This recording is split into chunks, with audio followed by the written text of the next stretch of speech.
नमस्कार। स्वत्व के डिजिटल प्लेटफॉर्म पर आपका स्वागत है। मैं कृष्णकांत ओझा। कल ही राजधानी पटना के भीड़ भाड़ इलाके में पारस अस्पताल में 5 अपराधी घुस जाते हैं अस्पताल में बिल्कुल सुरक्षित जगह पर और कुख्यात चंदन मिश्रा की हत्या कर देते हैं। इस सनसनीखेज मामले ने पूरे बिहार ही नहीं बल्कि पूरे भारत में लोगों को चौकन्ना कर दिया है। हतप्रभ रह गए हैं लोग। हत्या के इस मामले को लेकर कई प्रकार की बातें हो रही हैं। कोई इसे गैंगवार का परिणाम बता रहा है तो कोई महज सुपारी किलर की करतूत। लेकिन यह मामला इतना आसान नहीं है। इस हत्याकांड में शामिल लोगों ने अपना चेहरा खुद ही दिखाया है और जानबूझकर दिखाया है। बात यहीं से शुरू होती है। एनआईए तक जिस प्रकार की सूचनाएं व डाटा पहुंच रहे हैं उससे पता चल रहा है कि बिहार अंतर्राष्ट्रीय आतंकी संगठनों का डेन बनने जा रहा है, बल्कि बन चुका है।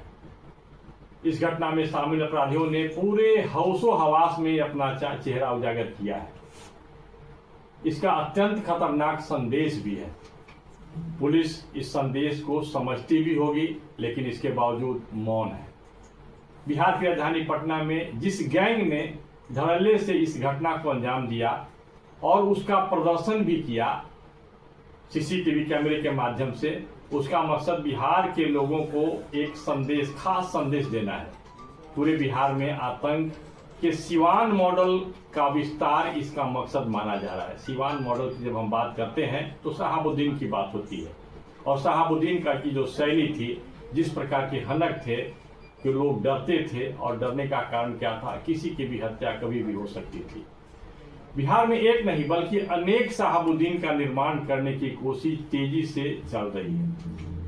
इसमें एनजीओ, व्यापार, राजनीति, प्रशासनिक संपर्क, इन सब का उपयोग किया जा रहा है और पूरी योजनाबद्ध तरीके से किया जा रहा है। इसमें बड़ी पूंजी भी लगी हुई है। केंद्र सरकार के कड़े रुख के कारण पूरे देश में इस्लामिक आतंकी संगठनों का सफाया होना शुरू हो गया है। यूपी में योगी की सरकार है, जिनके बारे में सब कुछ जानते ही हैं, कोई माफी नहीं। यूपी में आतंकियों के और उनके नेटवर्क का पैर उखड़ना शुरू हो गया, बल्कि उखड़ चुके हैं। ऐसे में बिहार और बंगाल से उन्हें आशा है, उन्हें अनुकूलता दिखाई पड़ रही है। बिहार की लीज राजनीतिक और प्रशासनिक माहौल में ये अपना धमक दिखाते हुए भय का माहौल बनाने का प्रयास कर रहे हैं, बल्कि इसमें लग गए हैं। इसके 2 उद्देश्य हो सकते हैं। पहला यह कि कानून व्यवस्था की खराब स्थिति के कारण बिहार के मतदाता एनडीए से खफा हो जाए, जो लगातार कानून व्यवस्था की जो स्थिति बन रही है और बिल्कुल सुनियोजित तरीके से एक के बाद एक घटनाएं हो रही हैं, और विरोध में मतदान करें। इसके बाद जो सरकार बनेगी वो जो आतंकी नेटवर्क के लिए जो अनुकूल सरकार बने। दूसरा यह कि तेजी से भय का वातावरण बना दिया जाए, जिसमें लोग अपने अपने घरों में दुबके और अपराधियों का खुलकर विरोध करने की हिम्मत नहीं कर सकें, और इस प्रकार से राजनीतिक सहारा लेते हुए जो नेटवर्क है, जो आतंकियों के लिए जो नेटवर्क है, वो काम करे। इसमें छोटी छोटी जो बातें हैं उनको आप जोड़ करके देखेंगे तो बहुत कुछ स्पष्ट हो जाता है। पिछले दिनों बिहार शरीफ की एक मस्जिद से भारी संख्या में असलहे को प्राप्त करना, अत्याधुनिक हथियारों का प्राप्त करना, तो ये सारी जो घटनाएं हैं, या कहीं कहीं पर बमों का मिलना, बम बनाते समय पूरे मकान का उड़ जाना, ये सारी घटनाएं जो है वो सामान्य घटनाएं नहीं है। इस घटना के बाद पूर्णिया के सांसद, जो सबसे बड़ी बात जो दिखाई पड़ रही है, इस घटना के बाद पूर्णिया के सांसद पप्पू यादव तत्काल पारस अस्पताल पहुंच गए थे। हत्याकांड को अंजाम देने वालों ने पप्पू यादव को फोन पर धमकी दी। जी हाँ, फोन पर धमकी दी कि एक वहां मत जाइए, इसका परिणाम बुरा होगा। यह साधारण बात नहीं है। पप्पू यादव भी सख्ते में आ गए और इसको स्पष्ट रूप से सबके सामने कह दिया कि हमको फोन पर धमकी मिल रही है, क्योंकि पप्पू यादव समझते हैं कि आपराधिक जो गिरोह होते हैं उनका कार्रवाई किस प्रकार से होता है। और जब बात सार्वजनिक हो गई तो पप्पू यादव को सुरक्षा देना, संरक्षण देना, ये प्रशासन और पुलिस का दायित्व बन जाता है। इससे स्पष्ट हो जाता है कि हत्या करने वाले गिरोह के पीछे कोई मजबूत नेटवर्क खड़ा है, जो उन अपराधियों को सह दे रहा है या संरक्षण देना, ताकत दे रहा है। पारस अस्पताल में दूसरी बात जो हम कहना चाहते हैं कि पारस अस्पताल में अति विशिष्ट मरीजों के संपर्क वाले लोगों को भी वहां उन तक पहुंचना बहुत आसान नहीं होता है। बड़ी मशक्कत करके लोग जाते हैं, एक जाते हैं दूसरे लौटते हैं। लेकिन यहाँ 5 की संख्या में ये अपराधी सीधे चंदन मिश्रा के कमरे तक पहुंच गए। कैसे? प्रश्न तो उठता है। सीसीटीवी कैमरा तो ऑन था, लेकिन जब गोली चली तो उससे धुआं भी निकला होगा। स्मोक सेंसर जो प्रत्येक रूम में लगे हुए वो क्या कर रहे थे? उन्हें कैसे बंद कर दिया गया? ये प्रश्न है, ये साधारण प्रश्न नहीं है। इसको माइन्यूटली यदि आप देखेंगे तो पूरी बात सामने आ रही है।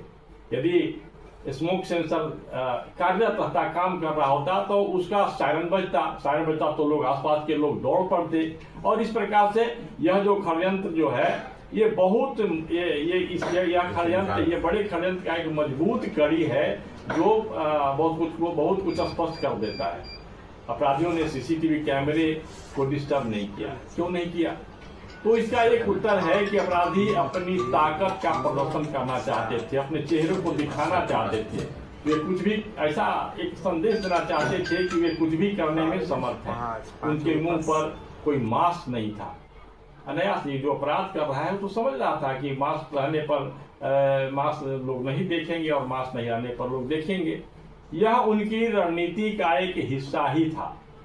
वे जानबूझकर के ऐसा कर रहे हैं। यदि वे गिरफ्तार होते तो जेल जाते तो अपनी जो व्यवस्था है, जो न्यायिक प्रक्रिया है, तो जेल से भी आतंक राज चलाने की बातें तो होती रही है।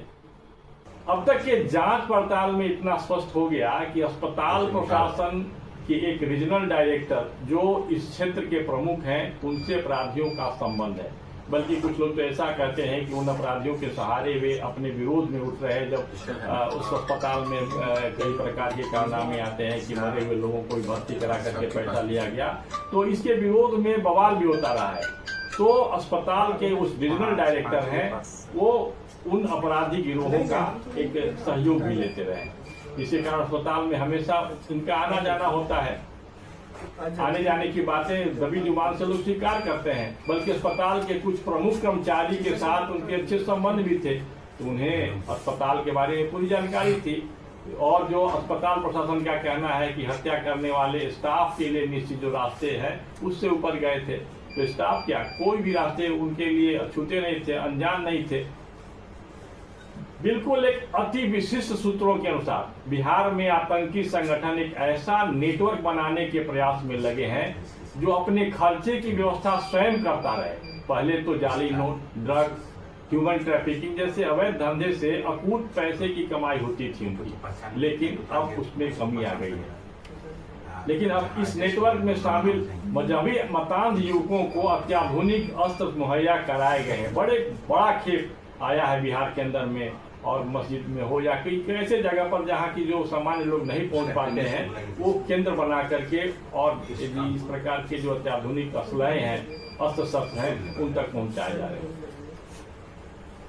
अस्त्र मुहैया कराकर उन्हें सुपारी शूटर या जमीन पर अवैध कब्जा करने वाला बनाया जा रहा है। सिवान में, पटना में, दरभंगा में जो जमीन का कारोबार हो रहा है, उसमें इस प्रकार के लोग जो हैं, अवांछित लोग, जो अपराधिक तत्व के लोग हैं, उनकी सक्रियता बड़ी है। ये सबसे बड़ी बात है।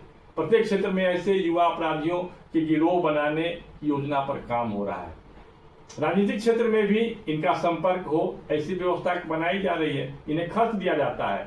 लोजपा से राष्ट्रीय रामविलास पासवान का जो पशुपति पार्क का जो घटक है, उसके साथ उसके संबंध एक अपराधी का सामने आ रहा है। इसके साथ ही लव जिहाद के लिए भी ऐसे खतरनाक अपराधी गिरोह का उपयोग करने की बातें भी सामने आ रही है।